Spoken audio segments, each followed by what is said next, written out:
Pete Carrol took another passive-aggressive shot at Russell Wilson, talking about Geno having the armband and how, yeah, we've had some pushback on that in the past. And then they asked Russell Wilson about it. Hey, we won a lot of games without a wristband. I'm like, damn, man, how is this never ending? It's so sad and so petty. I think like the modern version of this in the dating world is like those passive aggressive like Instagram posts where you start writing instead of putting up a picture, it's a notes app. It's like inspirational about what's behind you don't matter and what's in front of you. Like, get out of here with that, Pete and Russ. Like, don't nobody care about y'all drama. Move on.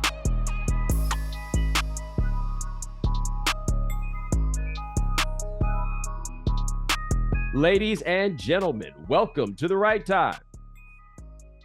My name is Bomani Jones. Thanks for listening wherever you get your podcast. Thanks for watching us on YouTube. Rate us, review us, give us 5 stars. You only give us 4 stars. I'm inclined to believe you are a hater. It is Foxworth Friday. Domonique Foxworth, what's going on? Not much, man. Not much is not the right answer. It's always a lot going on, but I'm chilling over here. I think that we're going to be able to get through this whole thing without talking about Kyrie Irving. Praise him.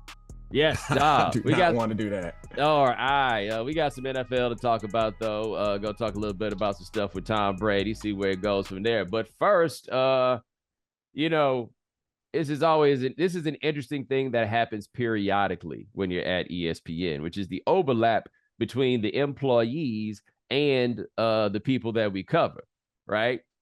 Sometimes you talking about like history about things that have happened at various points in sports, and it requires you to say something harsh about somebody who is currently on the payroll, right? Like that happens. Some of our people have made mistakes at various points, and not all of them are as cool about it as Dan Orlovsky talking about running out of the back of the end zone. You know what I'm saying? But this time we get what happens the other way, which is one day somebody's your coworker, and then next day they the coach. Except we did not expect that would be the transition that was made by Jeff Saturday. Or at least I didn't. I wasn't in the circles that had maybe some idea that such a thing might be possible. I didn't either. Jeff and I are like really close friends since CBA negotiations. And I talked to him regularly throughout the week. And we would go get dinner. So we would get up together on Tuesdays. So we'd go get dinner on Monday nights. Oh, that's who you hanging out with when you ain't hanging out with me? Nah, you don't come all the way downtown. Y'all never say nothing. I come down. You know, it's every week. I'm there every week. You know the schedule. Jeff hit me up. And I'd be like, yo, hit me up. And you'd be like, nah, I'm going to dinner with Jeff Saturday. next week we do it then because Jeff dumped me. But anyway, Jeff, he owed me a dinner too because last time I paid. So I'm taking my ass out to St. Elmo's. Whatever they got out in Indianapolis, only restaurant anyone knows out there, and I'm gonna get some of that shrimp cocktail on Jeff's dime.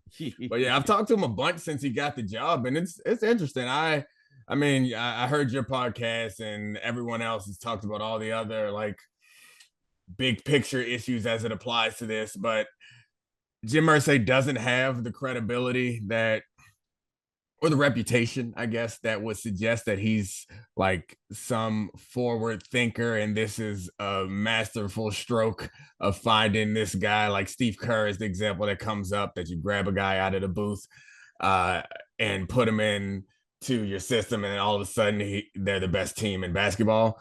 That seems not to be the case, or not likely in football, because like you see basketball, I guess it was Fisher and Kidd and Nash, like guys just get head coaching jobs. They just get it. And the game is not nearly as complex. So you can understand that.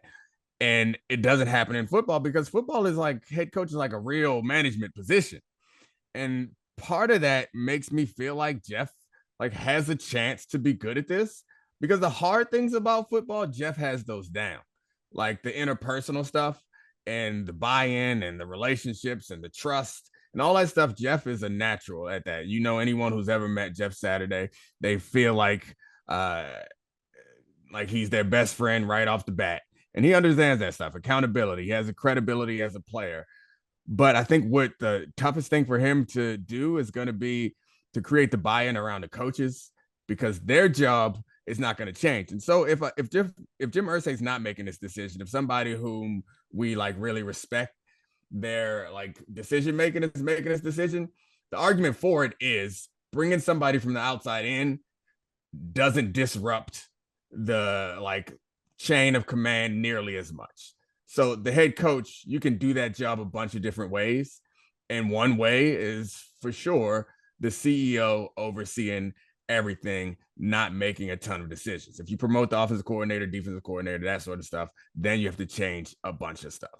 So this is not a practice that I would like say should keep going and should always happen. But if there's a person, a player in a situation where I think it could potentially like not be a disaster, I think this is the one. Yeah, like so I feel like on that coaching staff, the one man with grounds to be furious is John Fox. Exactly, Right? because he wasn't coordinating nothing. He wasn't coordinating anything. He's been to 2 Super Bowls. Right. Like he might be the least respected 2 Super Bowl go-to coach that there has ever been. And you almost feel like when a dude like that gets hired for that job, he's there just in case you need an interim, right? Yeah. Like you put him in this Right. amorphous position, senior defensive assistant, right? He the editor at large, you know, like you need me to do this, you need me to do that. Okay, cool. I'm there. Like that's the only guy I think got room to look up and be like, dude, what's going on? And you kind of answered what I was curious about is as a player, what you think when they bring a dude in off of the street. Because the thing is, it's not like they brought in somebody these dudes like grew up hearing about. You know, like Jeff Saturday is not a dude I think that resonates necessarily with those dudes. But my thought was also yours that interpersonally, if my interactions with Jeff are any indication, Jeff gonna be fine. And as I explained to people, Jeff know how to cross that aisle, but also knows how to do it without having to change how he kicks it on either side of the aisle. He just got it like that. Yeah, I mean, he's very genuine. And it just so happens genuine Jeff is something that is comfortable, that everyone is comfortable with. And like Jeff and I do not see eye to eye politically, but it doesn't like when we have those conversations, like it feels like whatever his opinions where we differ come from an honest place and it comes from a genuine place. And that's the one place where I think we have like some sort of friction, like philosophically, football wise, we don't have the friction. And like he was a leader in the unions, but he ain't out here caping for all unions, if you get what I'm saying. Right. But his ability to do all of that, and I mean, the black coach thing comes up. Jeff Saturday is one of the biggest proponents. Caldwell, and I think his high school coach was black, and he's a big proponent in that. And I think that that resonates. And some people grow up in football and only hang out with their position group, offensive linemen, and don't get that crossover appeal. That ain't Jeff. And like Jeff has college friends that was receivers, if you know what I'm saying. So like I think that all is going to work out well for him. We'll see how it works out, but this also feels like a tank job, and that's not what Jeff's going to do, but it feels kind of like you don't want to like mar anyone else's reputation. Roll Jeff in there for 8 weeks, give him a big check, and then let him get back to TV with, like, frankly, more appeal, more fame, more credibility. It feels like a win-win for everybody, but I wouldn't be surprised if they win this weekend, and I wouldn't be surprised if he surprises people with a couple more wins. The Ellinger thing is going to be hard to overcome, but it might be my bias and my relationship bleeding in, but I do think that he has a better chance of succeeding than most of us are giving him credit for. Well, I think one thing about Frank Reich that I don't think he's got enough credit for this year is the way we talk about the Colts. We don't talk about them like a team that's 3-5-1. We talk about them like they're a team that is 0-8 through 6 games, right? They beat the Chiefs. It's like somewhere in there, Frank Reich was doing some things with what he had to manage to win some games, right? Like they are actually perhaps overachievers given where they are and given what their quarterback play is. And what Jeff is going to have to deal with, I always say the thing about coaches, like Jim Caldwell is actually a very good example of this. Jim Caldwell, if you view it in totality, is obviously a very good coach, right? Man, but people forget about that year they went to the Super Bowl we thought that was the year that the whole thing was going to be over for the Colts. And they started the year winning 14 games and had a legitimate chance to be undefeated all the way through the season if they didn't start pulling starters and doing all of that stuff, right? But what Caldwell wasn't the best at was the stuff that we saw on television. Do you go for this on 4th down type stuff, right? That that is a thing about coaching, is that we see a relatively small percentage of the actual job on TV. But it's not just stuff where the mistakes are most obvious. It's stuff where you, person on couch, can legitimately say, I would not have done that dumb thing that you did, and be sincere about it. So it's going to be interesting to see how it's received with Saturday, as this is a new thing, as he's balancing. Hey, man, how many timeouts do we have? Hey, man, who's in the game right now? Hey, do we need to do this? Hey, what's the halftime adjustment that we need to make, if that's even going to be his job, and all that stuff, right? We are going to see those things, and people are going to be hypercritical of them if they so choose, because if you don't want to be critical, you can always make the very reasonable point that, this dude ain't never done this before, right? Oh, okay, right? Now, you can also make the very reasonable point that that's why you don't give him the job, but we here now, right? Yeah. So there's that part. But there's something you said early that I have found to be interesting in this. And it's something that I understand, but I think that we might want to give a little different level of scrutiny to, which is the lack of faith that we have in Jim Irsay's football decision-making, right? Now, having a lack of faith in Irsay's overall decision-making, okay, we could do that, right? And it's a little bit of a weirdo, on top of having a couple of problems here and there that he's had to work his way through. But I think I said this on the last pod, but if not, I'm going to say it now. Jim Irsay is fascinating to me because he is the rare second-generation owner that's actually done a good job. Like, when you think about it, he took over that team, I want to say in 97, but it's somewhere in the mid-90s. When they draft Peyton Manning in 98, he hires Bill Polian, and then look what happens, right?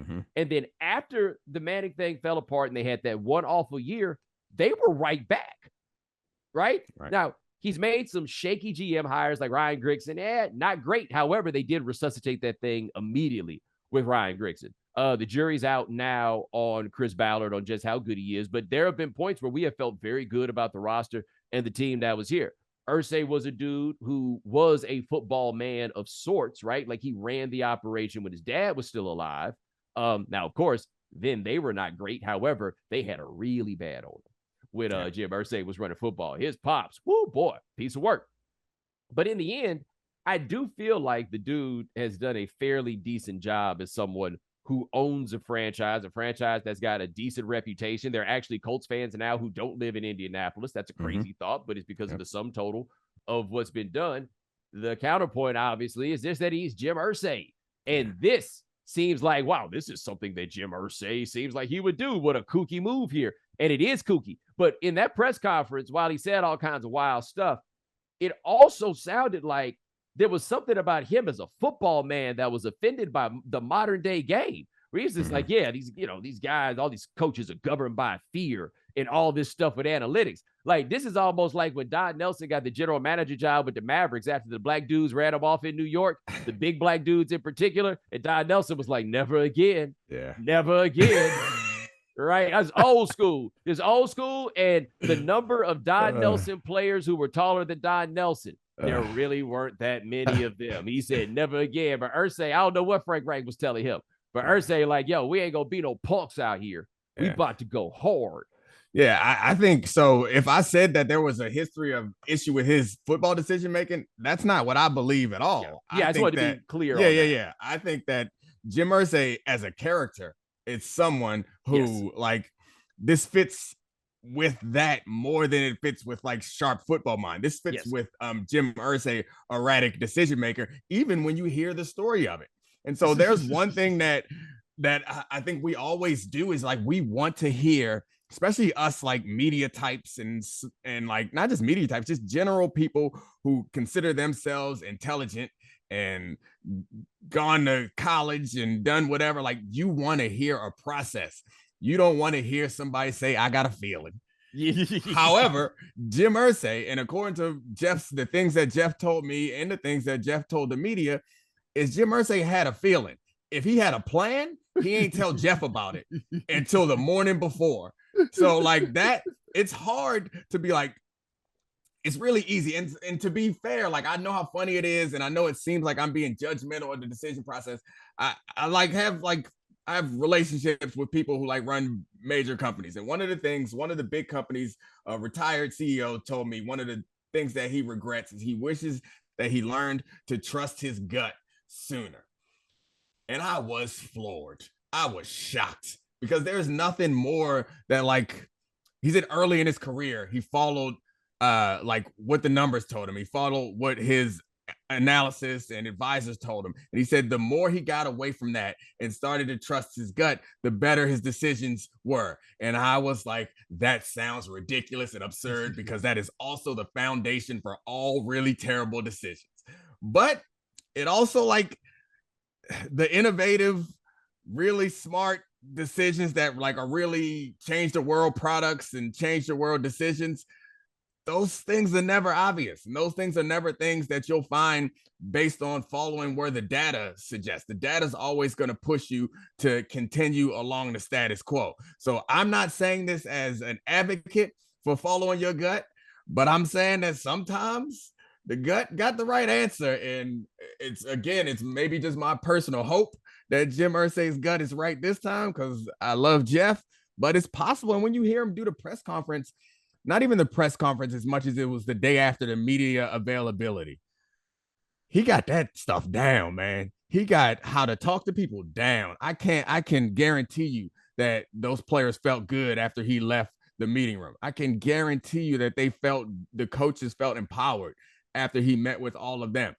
And I think, to my first point, that's the hard part about coaching. So it's the easy stuff is like, and I know it sounds silly, but making those fourth down decisions, like, that's easy. Research can tell you that, but the one thing that coaches can do, so like you can do a job a bunch of different ways. You can delegate a whole bunch of the stuff. Even the in-game fourth down decisions, they got analytics guys who are talking in their ear. Like, you can delegate all that stuff.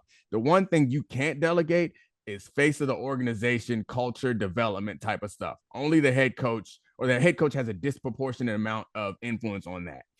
And Jeff's going to be good at that. He can push all this other stuff to other people and start to gobble up more power later, but he's going to be good at that part. Yeah, like, I think what you're basically saying is the margins on good to great is how well you do hitting on 16. Yep. Right? Like, if you playing blackjack and that 16 is in front of you, that's always, what exactly do I do here? Right? Mm-hmm. How well you do that day hitting on 16. Sometimes it's going to be feel. You know what I'm saying? You wind up going there. And actually, some of that stuff actually winds up being somewhat data supported, right? It's just you got to go to the next step of the data to understand the particularity of the situation. Because you're right. If you just roll with the percentages, then you're going to get the expectation. And sometimes in order to get this done, you have to exceed the expectation one way or another. I was listening to you say that, and I was likening it to when I play Wordle. Do you play Wordle? Yeah. Do you play the same word to start every day? Yeah. I do not. No fun. Like, what's your starter word? So I switch it up, but they're always the same. It's fundamentally the same word. It's like leery or weary, something with A's and E's and a Y, because there are lots of 5-letter words that end in Y that if I hit that Y off the bat, we're narrowing it down. Yeah. Now, I typically want to go with 2 vowels, right? Yeah. But I'm not going with the same 2 vowels any day, in large part because that's just not really that much fun. And this is how you wind up getting the 2 every now and then. Now, of course, I wind up hitting the 6 every now and then also, right? But I'm not playing a do every time. I'm not playing least every time. I'm not playing, any of those words that stare or whatever. I'm not going there every time. And it really just is entirely on feel, right? But I know, or maybe I'm overthinking, but I feel like they know we all gonna play least or I do. And so the words might flip up a little bit on it, right? But the strict percentages say to go one way. The question sometimes on those strict percentages is whether the margins make it such that you should not feel comfortable taking a risk, right? Like, the difference between you playing least and me playing Argon today to start, it actually might not be that high when you do it all in sum total. But it's like when you put in the navigation app directions to go somewhere, and it might give you different directions every day. But when you pull up the list of all the directions, the difference might be a minute, 2 minutes on a 30-minute drive, right? You see what I'm saying? Yeah. It's not worth it. Yeah. So, like, the idea of when it is to trust your gut or trust your feeling, it just becomes a lot easier to do that when you own the whole goddamn thing. Like when your man was talking about he wished he had trusted his gut more. No, he probably did it right because he was still in a position to get fired. Right? Jim Irsay is just like, oh, well, we just won't be good at football, but then we'll get a good pick. Yeah. Can I call for a plate of music? Yes.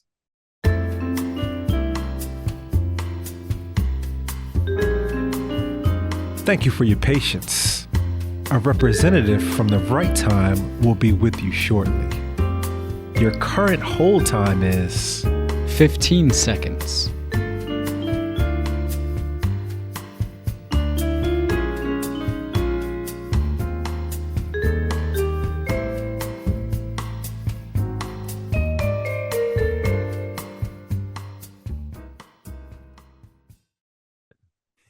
Yeah, so I wanted to let you know the the credibility that I'm coming with, but the bottom line is it's about what you can and can't measure.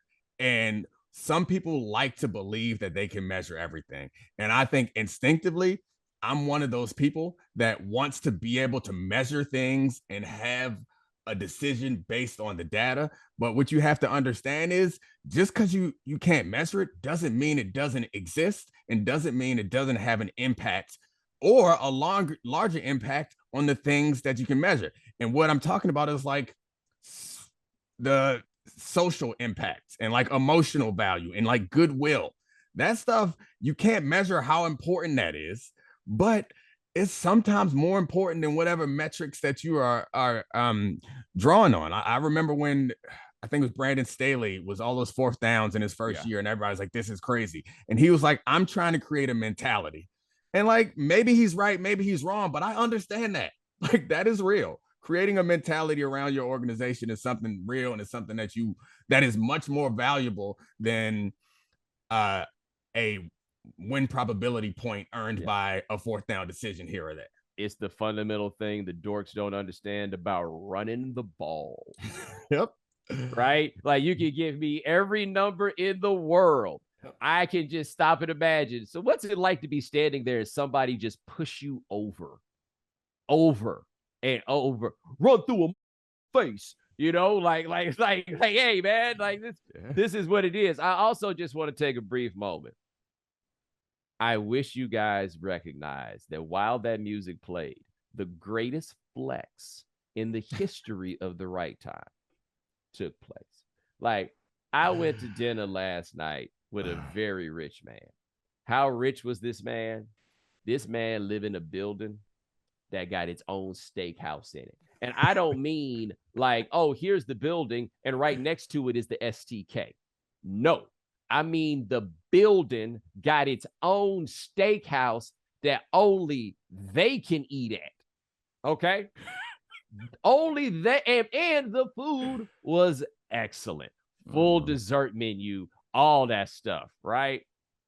And that man ain't got nothing on the rich that Domonique just flexed on us when nobody could hear it. Salute. I'm trying to figure out why it is that, you ain't put them down with nobody else. You know what I'm saying? Like, I mean, I'm always down to put them down. Like, I think there are people who have power and influence that is a degree or two away from us, in which case it's useful.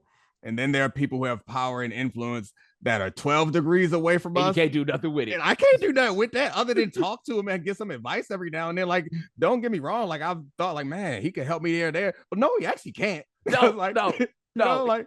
Or like he could, but not today. He's just a little busy, just got a couple other things that he needs to do. But I'm glad that we're at the point now with the Saturday thing where people have gone off of their default reactions and we could actually talk about some of the things that are legitimately interesting about it. Because to me, it wasn't the not hiring somebody with any experience as much as an in-season interim external hire. That was so wild to me, right? But somehow, and I don't know why, Saturday getting that job, and maybe it's because I don't know him, but maybe it's because of my familiarity with him.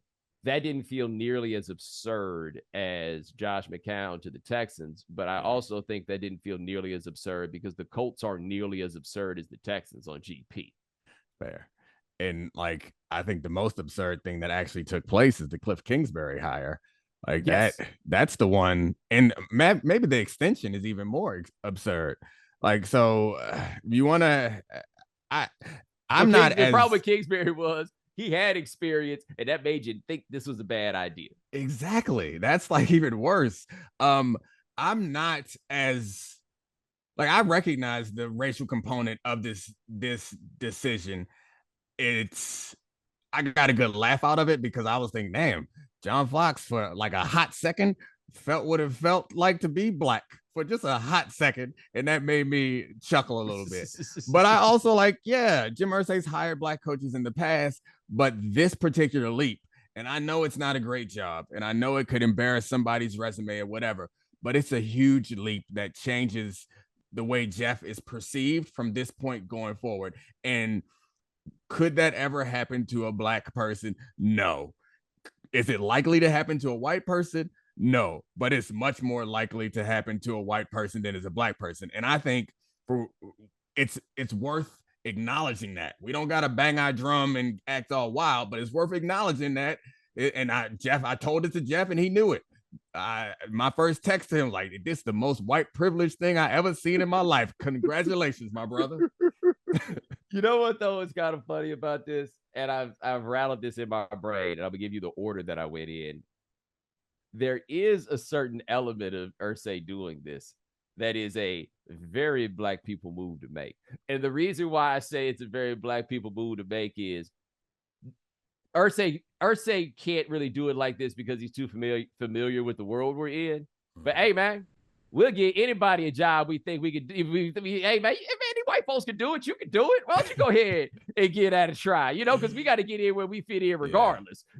Like there's something to that. Like, hey, Mr. Irsay, you think I could do this? Man, any white folks can do it. Jeff, so can you. Oh, okay, you're right. And then Jeff goes in and gets that job. There is like a little bit of that element, but the truth is white people be doing this kind of stuff all the time. It's just normally the owner's kid. Case in point, Jim Irsay becoming the general manager of an NFL team, right? Exactly. Like that's what Jim Irsay was doing. He was passing on the other level of privilege to somebody who didn't have it already. Like little did we know that man was actually trying to share the wealth. Yeah. So, I mean, I do think, though, and I know that I've listened to you, obviously, and I know that you feel like this could be a stain on someone's resume, which it certainly could be. It could also, you could mess around and win a couple games, because I thought the Colts were going to win this division. So, like, this team is not completely bereft of talent. They could be competitive. But even if you lose all 8 games, as long as you don't embarrass yourself, the point is the leap that Jeff took is a leap that establishes him, no matter what happens from here on out. Jeff Saturday's a head football coach. Yeah. And if he want to get back into coaching, he skipped a whole lot of steps. That's which fair. I don't have a problem with, but it's something that a black coach would never get. They would never get this stamp of approval, or a black person, because Jeff's not a coach until yesterday. It's something that we would not get. And so that's the value. And he's going to come back. If he comes back to TV, he's going to come back to TV with a lot more cachet. They're going to have to triple his salary. And that's the type of stuff that, like, you just don't get when he going to be out there, like, as a coach. And, coaching title you get for life. Oh, like, all the I time. still call my high school coach. You know what I'm saying? Like, Jeff, it's kind of like when you the president. Jeff Saturday, that dude. You know what this might be kind of like? You remember when Obama got elected president, and then the governor of Illinois was about to go to jail, and he had to appoint the new senator, and he went and got some brother named Roland. I don't remember anything. I think it's Roland Burris. That may be it. But he went and got that dude. That man is Senator Burris for the rest of forever. That man walking through the airport wearing his senator stuff, just like John Randall when I saw him at the airport wearing his Hall of Fame stuff, because all them dudes always wear their Hall of Fame stuff around, like my daddy used to wear around the horn t-shirts to the barbershop. They are proud, baby. They are proud. And Jeff Saturday, now we got to call him coach. Well, coach, let's ask you this thing. But you're right. It does give him that. And that is, it's not a leap that a black person couldn't make. It's a leap that a black person of Jeff Saturday's stature couldn't make. Because if John Harbaugh got fired tomorrow and they told us that Ray Lewis was going to be the coach to finish out the season, our response would not have been, but wait, he's never been a coach. It would be, well, he's never been a coach, but he is Ray Lewis, right? You think so? Nobody in public was going to say that about the Jeff Saturday comparison. Like, let me think of a guy that's kind of similar. Dion. Well, I mean, I'm thinking about, what was my man's name? Like Jason Brown. Didn't he used to play center for the Ravens and make a few Pro Bowls? Yeah.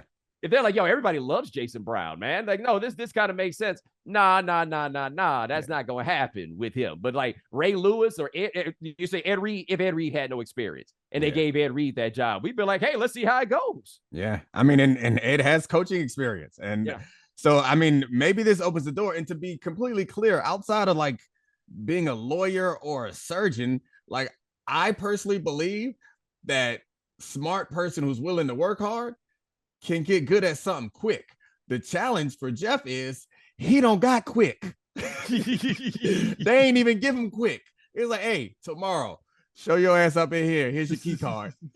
Run this show. So we're going to see what happens for him. But I think, I'm rooting for him. And I think he can figure it out. As long as the big question, I think, is how much buy-in is he going to create? I think the players, it's not easy, but I think it's easy for him to motivate the players and get them to buy in. The coaching staff, because he's going to need a lot of help there with the actual in-game coaching stuff. If those guys are going to buy in and work hard for Jeff, I think everything else Jeff will be able to handle and manage well.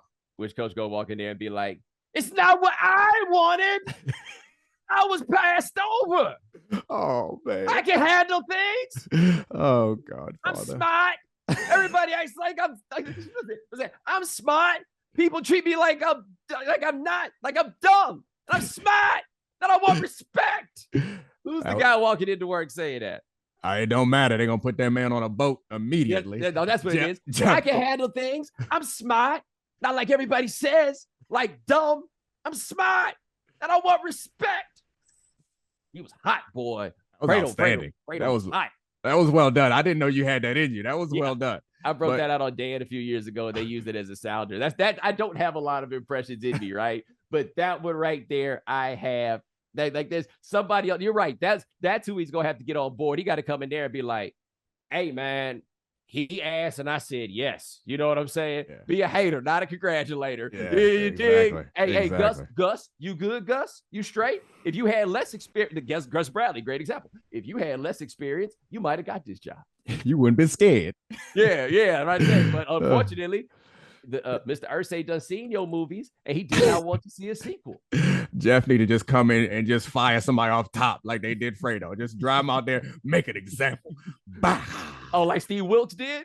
When Steve Wilkes walked in there and fired the defensive coordinator, job one. Oh, man. Did he? He fired somebody else, too. He fired the defensive coordinator, and I think it was another defensive assistant. And apparently they had some fun, shall we say, philosophical disagreements as the season had gone on. But they could, their defense was bad, and they very easily could have fired Rule and the defensive coordinator at the same time. But I feel like Wilkes was like, nah, shorty, let me do that. Come on in, Phil. No. Excuse me, Tepper. Leave that one for me. Yeah. No. You shouldn't have to do that. I'm a man. You know what I'm saying? Like I gotta do this myself. And so he went ahead. He did that. He put the black dude at quarterback, and it was all that popping. You think Brady could go to New England after Belichick retires and just coach right out the I mean, I don't know why he would do that. Actually, I do know why he would do that, because he's him. And I mean, I don't know why he came back either time. And just like you got that competitiveness in you, which I consider myself a competitive person, but I don't got it like Tom got it. His life got too hard for him. I mean, got too hard for me to keep going back to do this. I find something else to do fast, man. Tom, damn, man. This isn't what he thought it was going to be. He thought the game was going to go differently. You hear correct. You hear like there's speculation, and it's just rumor now, but I mean, I'm willing to believe it after what Tom's done so far, is that he's gonna end up in San Francisco next year, which Why would San Francisco want that? Because he's good. Like he's better than Jimmy Garoppolo by a lot. And yeah, that's why they will want that. Is that if their problem is when you get down, you don't have a quarterback that can bring you back or lead you on a game-winning drive. If that's your problem, Tom Brady is a pretty damn good answer to that. Hold up, though, black man. Have you already forgotten about Trey Lance? Trey Lance over there, like y'all don't think I can do better than what he doing? Yeah, I think he could do better than what Garoppolo doing. I'm big on Trey Lance. I want him to succeed, and I think he can. And I think that offense will be impressive. You add a running component to it. However, drop Tom Brady into a situation with weapons and protection and a good defense. That's a whole different recipe. Well, yeah. I mean, it was when he was 44. I don't know what it'll be when he's 46. But this actually touches on something that I wanted to mention about the Colts, and it'll bring me back to the NFC West. As skeptical as you and I both are of the Sam Ehlinger experience with the Colts, it is not clear that he is the worst starting quarterback in that division right now. And it's not even clear that he is the second worst, because the starting quarterbacks in that division right now, okay, and this is right now was important. Malik Willis, Davis Mills, Trevor Lawrence, and Sam Ehlinger. Like, yeah, there actually is a chance that this could get a little sneaky. Now, let's go to the NFC West. And who thought that Geno Smith would be far and away the best quarterback in that division? And then we're looking at Kyler Murray, Matthew Stafford, who it's always funny to watch people when they decide to actually remember what Matthew Stafford was, right? And I saw Graziano wrote something calling him the most overrated quarterback in the league. And I'm like, where has everybody been when I've been saying this for all this time? And then there's a Garoppolo, Matthew Stafford, and then Kyler Murray, which I don't really know what to do with, because there's the Cliff factor, but there's also the Kyler Murray factor. I don't know where to separate and put the blame in there. But the 49ers, I get this to Shanahan. He got a set up there where I feel like they're always going to have a good defense. Like the personnel, one way or another, the personnel is always going to be straight, and they're going to give you that steady baseline as long as the coordinator is good. And they've had two excellent coordinators back to back. But man, putting Tom Brady out there, I don't. Man. I mean, that's where he's from. And I don't know why we always do that. Like, people want to go back home. As somebody who played in their hometown, it ain't that great. But you did not grow up rooting for that team. Yeah, I didn't. That's fair. We didn't get a team till I was in high school, and I was already worried about my own career and also like getting girls. I was not about to become a Ravens fan at 15. But I do think the biggest question I could wrap my head around why the team would want him. Like, I get it. Makes sense. He showed that you can parachute him into a good situation and win a Super Bowl. Like, and I'm willing to accept that he's not as talented as he was a couple years ago. But when I watch these games, he's still making throws that seem really impressive. And I could see wrapping my head around, all right, let's make this run 1 year. What I can't wrap my head around, and this is why, like, a lot of us former athletes get these jobs at ESPN and places, because people believe that we can get into the mind of the athlete and tell you what the athlete is thinking. I can for some athletes, but some of us are just different. And I think part of it is what makes some of these guys like all-time greats. I think I've told you this story before. I remember clearly we had a Thursday night game when I was in Baltimore, my first year there, and we were going to Cleveland for a Thursday night game on a short week. And we were in the tunnel before we head out on the field, and everyone boos us or whatever. And we're just in the tunnel, and we're all like just kind of milling about, like kind of half getting hype. But we're playing Cleveland. We know we're going to win. And it's not a big deal. And I'm in the tunnel just like, all right, let's go do this. Like, it's workmanlike. All right, we got a job to do. And I look over and see number 52 with tears in his eyes. And he is getting hype, like so hype. And he started telling us about how we're in a primetime game and the people in Baltimore care so much about this. Like, when we play well, it impacts the crime stats. it's like we playing for people's lives. And like, I'm looking at him like, that's why you, and I'm me, because a random Thursday, I'm going to play hard. I'm going to prepare. I'm not going to be lackadaisical, but I cannot whip myself up into a frenzy. And it didn't feel like he was whipping himself up into a frenzy. It felt like he is always a step away from that. And that's what it takes, like, not to take anything away from his athletic ability, all that too, but the mental part, that's something special. And I feel like Tom Brady is like that also, because why else would you keep doing this if you just like, you just not normal, physically or mentally? You just not normal.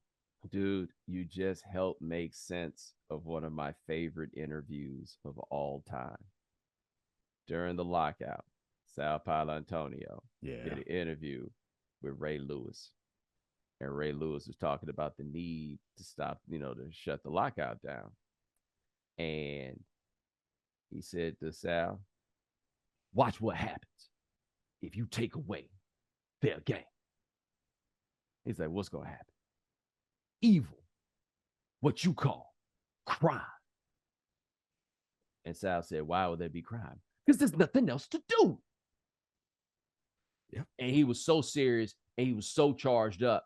And I thought that was just something he had come up with that day to say out there. I didn't realize that this had been an established permanent ethos of Ray Lewis about the importance of who they were as football players. And the way I know he wasn't whipping himself into a frenzy in the tunnel, as you said, is I remember how dead dog serious he was when he talked about that evil, what you call crime, was going to hit the streets. Oh, I haven't looked up this correlation statistics. I mean, I guess theoretically, people are in the house watching big games, so they're not outside doing ridiculous things. But either way, I don't know. I can't get myself there mentally and emotionally. That's all I'm saying is like there's a difference between some of us who are like really good. Like, I mean, great as far as athleticism is concerned in like the general population. Like just random guys off the street, like anybody who made it to the NFL is incredible. But then the guys who are incredible amongst those guys, they not built for nothing else. Like they not built for nothing else but this. And Tom Brady one of them. So if anybody ever asks me, so what is, from a player's perspective, what is Tom Brady thinking? Like, no, I don't know. You ask me what some like run-of-the-mill starter is thinking. I got that for you. Don't ask me what the greatest of all time, possibly the greatest defensive player and Ray Lewis and the greatest quarterback of all. Ask me what they thinking. I don't know. It's like asking what Stevie Wonder thinking when he writing some music. I don't know. Yeah, you don't have the answer, right? You can't. Wow, people, it's Foxworth Friday. We record this on Thursday. Damn, Falcons and the Panthers. Yikes! Jeff Bezos got to put that on sale. I need to start asking for a discount on my Prime. If that's what they're gonna be doing. You see this right fast. You see this where Pete Carrol took another passive aggressive shot at Russell Wilson, talking about Geno having the armband and how we've had some pushback on that in the past. And then they asked Russell Wilson about it. Hey, we won a lot of games without a wristband. I'm like, damn, man, how is this never ending? It's so sad and so petty. I think like the modern version of this in the dating world is like those passive aggressive like Instagram posts where you start writing instead of putting up a picture, it's a notes app. It's like inspirational about what's behind you don't matter and what's in front of you. Like, get out of here with that, Pete and Russ. Like, don't nobody care about y'all drama. Move on. By the way, before we go, I'm looking at the games that we're going to get this week. Because if we'll be honest, we've gotten some boo-boo slates of games very recently. And quite honestly, we got another boo-boo slate this week because we got some teams that were supposed to be good that aren't playing in some pretty prime positions. Talking to you, Green Bay, against Dallas at 425. But we do have the Vikings, who every now and then there's a team with a really good record that nobody thinks is good. And I saw the DVOA stats where they have like one of the worst DVOAs ever, like total DVOA of any team that through this many games to be 7-1 through 8 games. But they going up there to play against Buffalo. And the Kirk Cousins versus Josh Allen Bowl, when it's Bomani, becomes a very, very, very interesting thing. And I will say this. I came all the way around on Josh Allen. Not that other guy. I just was like, wow, he's a capable NFL starter, and I never thought that was possible. I was wrong, okay? Dog, I don't know what I'll do if it's a Josh Allen, Kirk Cousins shootout where they both out here dueling. I have to be like one of these famous people and shut down my Twitter account and blame it on Elon Musk. It was a Thursday night game a few years ago where it was Jared Goff and Kirk Cousins, I think it was. Mm-hmm. And they was lighting it up, throwing passes, and they were like impressive passes. It was like all of their best throws. They saved them for one game. And it was one night of mediocre to below mediocre quarterbacks out there just going crazy. But this won't be that. I mean, it'll be interesting to see what they do with Josh Allen, though, because I don't know much about how the UCL affects quarterbacks. Yeah. But you need that man healthy. So whatever you got to do to keep him healthy, they better do that. And he been out here, he would make bad decisions. Like you and I talk about it. He'll give the other team a chance, and people just kind of ignore. I think I heard you talk about this on Debatable, that people just ignored the times that he was putting the ball in somebody else's hands. And I guess it was just such a hot potato that they weren't able to catch it. Yeah. But nah, I mean, if he can't throw it, you know, like reasonably close to being Josh Allen, then they're finished. Yeah. Like this is a really good team with a whole lot of players, but they got like, it's wild when I think about how toward the other side I have come or have been coming with Josh Allen, but he the coldest one that they done rolled off the line just in terms of talent. And I'm talking about like specifically white quarterbacks, because we talked about this many times. There was a decade-long drought of America producing white quarterbacks worth a damn. It really was only like one or two. I'm not exaggerating. Go look it up from the 2000. Go look up from the Aaron Rodgers draft in 2005. After that, up until the Josh Allen draft 2018, and go look at what happened in between. It's like Matt Ryan, Joe Flacco, Andrew Luck, and Ryan Tannehill.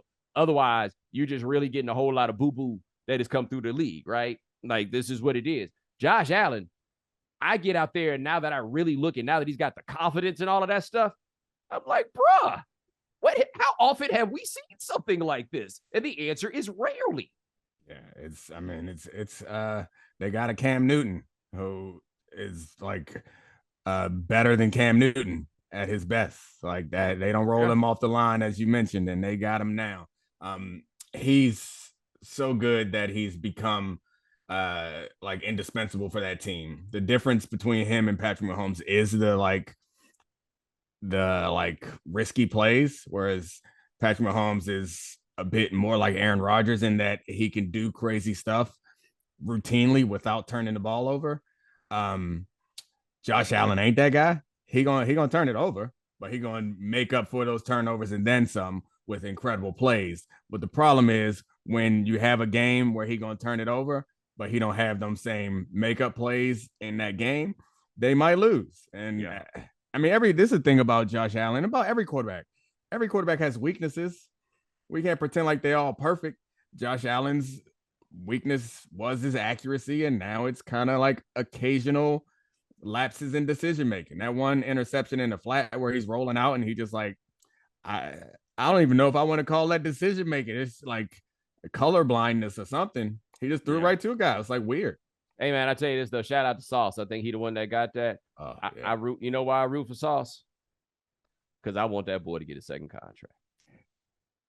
I saw that chain and piece that boy had on at the draft, and that boy needs to get a second contract. I could be wrong here, but I get the feeling that this is a gentleman that has already assumed that this second contract is going to come one day, and he is going to receive it. And God, I hope he does. I really, really, really, really do hope he does. By the way, before we go, I just asked you this because, you know, this is your world. Is Stingley playing as well as him this year for what you've seen? No, not as well. I mean, Sauce is in a better situation. We're all dependent. Sauce is in a better situation, but Stingley isn't playing as good as him. I feel like DJ Reed, the opposite side of Sauce, another young quarter that came from Seattle, he's not getting a lot of credit because Sauce is really good, but he's playing surprisingly well. But Stingley down there in Houston is tough. I don't think he's playing nearly as well as Sauce. But about the second contract thing, I think that goes to the mentality, because you know when you buy a chain like that before you even got your first contract, when you already know Yeah. You already know. And that's something, again, I can't jump into Sauce's brain and tell you how it works, because that's not how I was thinking. I ain't buy nothing till I got a contract. Like, yo, you better be good, son. That's the way I look at it. We gonna call you Sauce, like to the point where everybody call you Sauce. You must be that dude, right? Because we are not obligated to indulge that nonsense. You must be good. But hey, that is Domonique Foxworth. Check him out on the Domonique Foxworth Show, available wherever you get your podcast. Check him out on Anskate. Check him out on Get Up. Check him out on Debatable. Check him out just all over the place, man. I appreciate you, sir. Always, man. All right, man. And ladies and gentlemen, thanks so much for joining us here on The Right Time. Remember to hit the voicemail line, 860-516-4119. Tell us about that time the game was cheating. 816-516-4119. We got Dan Stancic, Parker Owens, and Adi Khan handling things behind the scenes. Thank you, gentlemen. Remember, follow The Right Time. Rate us, review us, give us 5 stars. You only give us 4 stars, I'm inclined to believe you are a hater. And we'll talk to you guys in a couple of days. Take it easy.